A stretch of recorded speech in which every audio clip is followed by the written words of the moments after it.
ബിസ്മില്ലാഹിർ റഹ്മാനിർ റഹീം. നമ്മൾ ജമാഅത്തായി നിസ്കരിക്കുമ്പോൾ ഒറ്റയ്ക്ക് നിസ്കരിക്കുന്നതിനേക്കാളും 27 ഡിഗ്രി പ്രതിഫലമുണ്ടല്ലോ.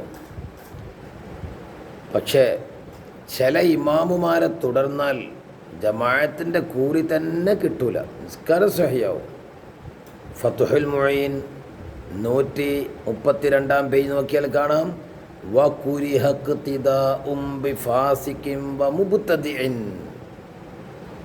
തമ്മാടിയോടും മുബ്തദിഇനോടും തുടർന്ന് നിസ്കരിക്കൽ കറാഹത്താണ്.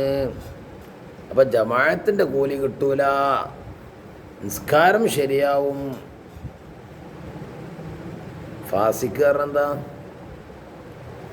വൻപാപം ഒരു പ്രാവശ്യം ചെയ്തു, തൗബ ചെയ്തിട്ടില്ല. എല്ലാവരെയും നമുക്ക് മാന്തി വെക്കേണ്ട ആവശ്യമല്ല. നമ്മളെ കാഴ്ചപ്പാട് വൻപാപിയാണോ, തൗബ ചെയ്തിട്ടില്ലേ, ആൾ ഫാസിക്കാണ്. അയാൾ തുടർന്ന് നിസ്കരിക്കൽ കറാഹത്താണ്. മുബത്തദീൻ, പുത്തൻ പ്രസ്ഥാനക്കാർ, വഹാബികൾ, ഇവരെ തുടർന്ന് നിസ്കരിക്കലും കറാഹത്താണ്. എന്നാഞ്ഞിപ്പോൾ ജമാഅത്തിന് വേറെ ആരുമില്ല, ഉള്ളത് ഫാസിക്കായ ഇമാമും മുബ്തദിയായ ഇമാമും ഉള്ളത്.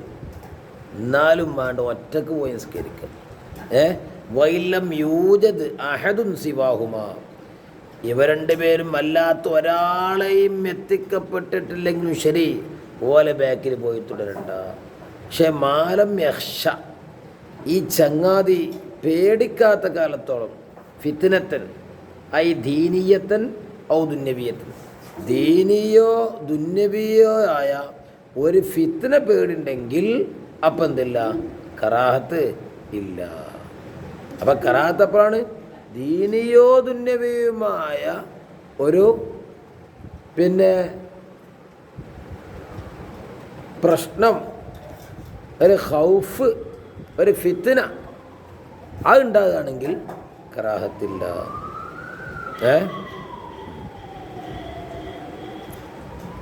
ഒരു കീലുണ്ട്, പ്രബലല്ല, നമ്മളെ മദ്ഹബിൽ മുഅ്തമദല്ല. എന്താ? വഖീല ലാ യസിഹുൽ ഇഖ്തിദാഉ ബിഹിമാ, ഈ ഫാസിക്കിനോടും മുബ്തദിനും തുടർന്ന് നിസ്കരിക്കൽ നിസ്കാരത്തിന് ശരിയാവില്ല എന്ന അഭിപ്രായമുണ്ട്. മാഷാ അല്ലാഹ്. പക്ഷെ അതൊന്നും ഫത്വ കൊടുക്കാൻ പറ്റിയല്ല. അങ്ങനെയൊക്കെ അഭിപ്രായം ഉണ്ട് എന്ന് മനസ്സിലാക്കാം നമുക്ക്. വകുരിഹ അയ്ലൻ ഇഖ്തിദാഉം ബിമുവസ്വിസിൻ, വസ്വാസ് രോഗിയോട്, ഭയങ്കര വസ്വാസാണ്, അവനോട് തുടരലും എന്താണ്, കറാഹത്താണ്. പിന്നെ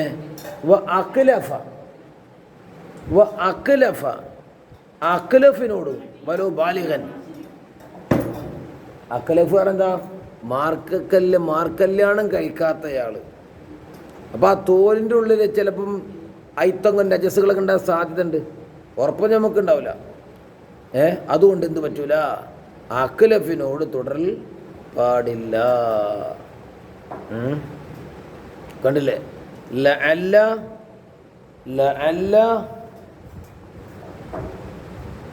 ഇവിടെ വജ്ഹഹു, ഇതിൻ്റെ വജിഹായേക്കാം.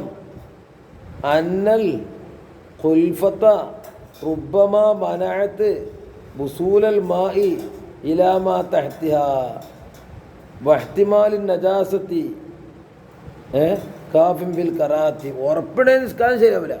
ഇഹ്തിമാലുണ്ടല്ലോ, അവിടെ നജസ് ഉണ്ടാവാനും ഉള്ളിക്ക് വെള്ളം ചേരാതിരിക്കാൻ സാധ്യതകൾ ഉണ്ടായതുകൊണ്ട് ഓരെ തുടർന്ന് നിസ്കരിക്കൽ എന്നാണ്, കറാഹത്താണ്. എന്നാൽ ജാരസന്തതികളോടോ, ഈ കുട്ടിപ്പം എന്താ കാട്ടിന്, വ്യഭിചാരത്തിൻ്റെതായ കുട്ടിയാണ്.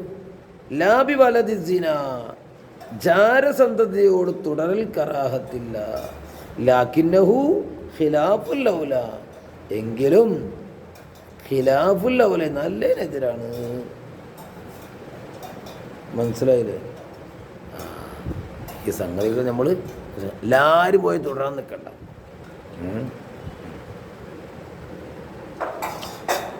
പിന്നെ അവിടെ തന്നെ ഫതുഹുൽ മുഈനിൽ സൈഡിൽ എഴുതി കൊടുത്തിട്ടുണ്ട്, ബുജൈരിമിയിലുള്ള ഇബാറത്ത്. എന്താണത്? മാ നസുഹു വയഹറുമു അല അഹ്ലി സ്വലാഹി, നന്മയുടെ അഹ്ലുകാരമിൽ ഹറാമാവും. വൽ ഖൈരി, ഖൈറിൻ്റെയും അഹ്ലുകാരമിൽ ഹറാമാവും. എന്ത്? അസ്സലാത്തു ഖൽഫൽ ഫാസിഖി വൽ മുബ്തദിഇ വനഹ്വിഹിമാ, തമ്മാടിയുടെയും മുബ്തദിൻ്റെയും അതുപോലത്തെ അലവലാദികളുടെ ബാക്കിൽ നല്ല മനുഷ്യന്മാർ ആലിമികൾ തുടർന്ന് ഹറാമാണ്. എന്തേ കാരണം? ലി അന്നഹു എന്താ യഹ്മിലുൻ നാസ അലാ തഹ്സീനിൽ ലന്നി, എന്താ പോലെ അലാ തഹ്സീനിൽ ലന്നി ബിഹിം, ഈ മുബ്തദീകളെ കൊണ്ടുള്ള നല്ല ധാരണ ഉണ്ടാകാൻ സാധ്യതയുണ്ട്. അതുകൊണ്ട് ആലിമീങ്ങൾ പോയിട്ട് തൊഴിൽ ഹറാമാണ്. പിന്നെ കറാത്ത് സാധാരണക്കാർക്കാണ്. ഇത് മദ്ഹബിൽ പ്രബലമൊന്നുമല്ല, ഒരഭിപ്രായം മാത്രം. ഇത് വെച്ചിട്ട് ചില ആളുകളൊക്കെ എന്താവും, മുബ്തദിയായ മനുഷ്യൻ്റെ മേൽ ബഹിഷ്കരിക്കൽ ആലിമിന് ഹറാമും സാധാരണക്കാരന് കറാത്തും പറയുന്നുണ്ട്. അത് പഴയ കാരണം ഹറാമ് വന്ന എവിടെയാണ്? തുടർച്ചയുടെ വിഷയത്തിലാണ്. ഉത്തം പ്രസ്ഥാനക്കാരൻ ബഹിഷ്കരിക്കലോ മുസ്ലിമല്ലേ? മുസ്ലിം പ്രസ്ഥാനൻ എന്താണ്? മുസ്ലിമാണോ? വഖറജ ബിഹിൽ കാഫിറു, മുസ്ലിം എന്നുകൊണ്ട് കാഫിറെ പുറത്തു പോയത്. ആ മുസ്ലിമാണെങ്കിൽ ഫർളീഫായുടെ വിധാനത്തിൽ പെടും. അപ്പോൾ ഈ ഹറാമോ? അത് ഹറാമും കറാത്തും പറഞ്ഞത് അത് തുടർച്ചയുടെ വിഷയത്തിലാണ്. അതുതന്നെ മദ്ഹബിൽ പ്രബലമല്ല. മനസ്സിലായില്ലേ? ഇതൊക്കെ ഇവിടെ ഉണ്ടറിയോ? ഫതുഹുൽ മുഈൻ 132 അത് നോക്കിയാൽ കാണാം. ആരെ നോക്കിയാലോ? സയ്യിദ് അലി സാദ് നോക്കി. അല്ലാഹു തആല ഓലൊക്കെ ദറജ ഉയർത്തി കൊടുക്കട്ടെ.